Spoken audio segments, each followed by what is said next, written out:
السلام عليكم البنات، نتمنى تكونوا كلكم بخير وعلى خير. نتمنى تكونوا بصحة وسعادة ان شاء الله الرحمن الرحيم. شكرا بزاف شكرا بزاف على التشجيع ديالكم وعلى حفزتوني بزاف باش نبقى نحط فيديوهات منا وهاك. شكرا بزاف لا يخطيكم. اليوم بغيت نتقاسم معاكم كاران الوجدي. هاد كاران الوجدي اللي كان دائما الكرارس ديالو قدام المدارس، كان يسخننا في وقت الاستراحة. كناخذ واحد الكاسكروط رخيص وسخون ولذيذ بهذا الكران هذا اللي كيصاوبوه من داكشي الرفيع في المنطقة الشرقية. هنا عندي البنات الطحين تاع الحمص، الحمص مطحون اللي غادي ناخذ منه 750 غرام. مع راهم ولادي هنايا وقالوا لي ماما استناي ما ديريهش حتى نكونوا معاك باش يتفكروا الطفوله حتى هما، واخا هما ما لحقوش على وقت كاران قدام المدارس. مي حنا كنا كنعاودوا لهم هكا هاو شنو كنا، هاو شنو كان يتباع قدام المدرسه، هاو شنو كنا نشريو. ديما كانوا كيغيو يعرفوا شنو كنا ناخذو. اليوم صوبتوا لهم بحال كيبغاو. فيه 3 العناصر، غير الحمص المطحون والزيت والملحة والماء، 4 مع الملح 4 العناصر المكونات.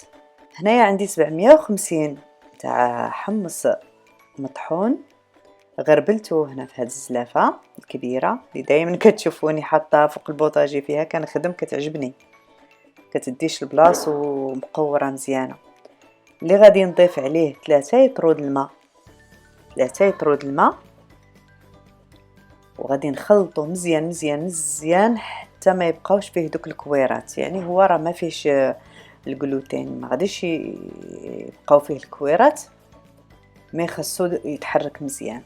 ضفت عليه معلقه كبيره ناقصه شويه الملحه، حيت راه تبارك الله راه 750 غرام، راه كتير، كيدير واحد طابه كبيره.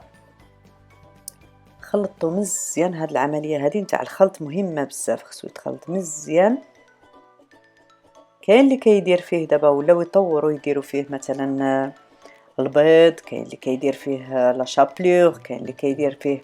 مي هاد الطريقه هذه هي الاصليه نتاع كران الوجدي.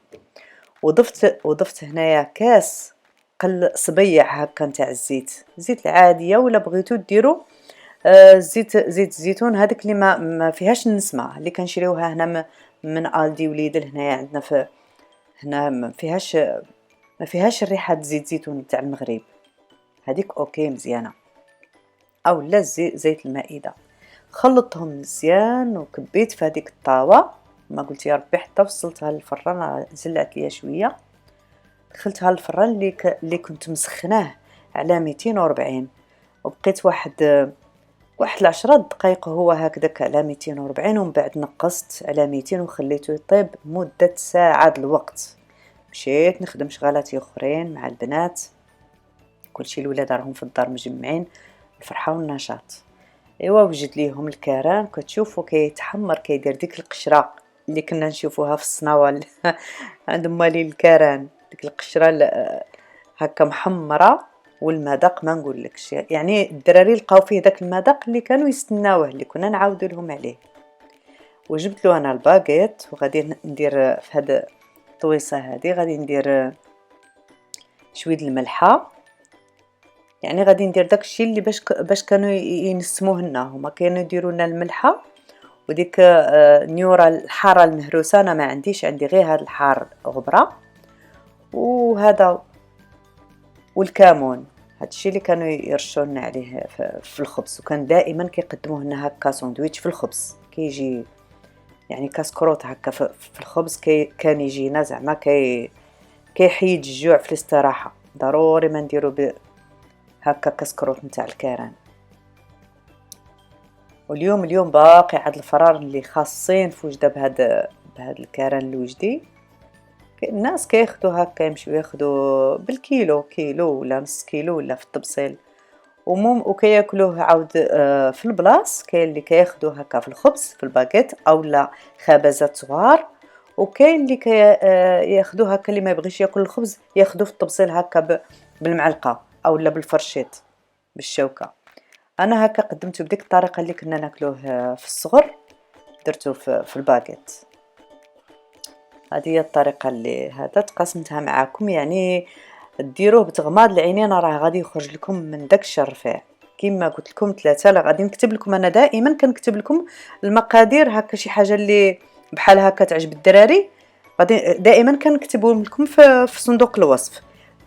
3 لتر د الماء، 750 طحين الحمص كيتباع هكا مطحون، راه فين ما كيتباع مطحون، وكاس قلصبيع كاس صغير يعني نتاع اتاي ديال الزيت العاديه او لا زيت زيتون اللي ما فيهاش نسمه.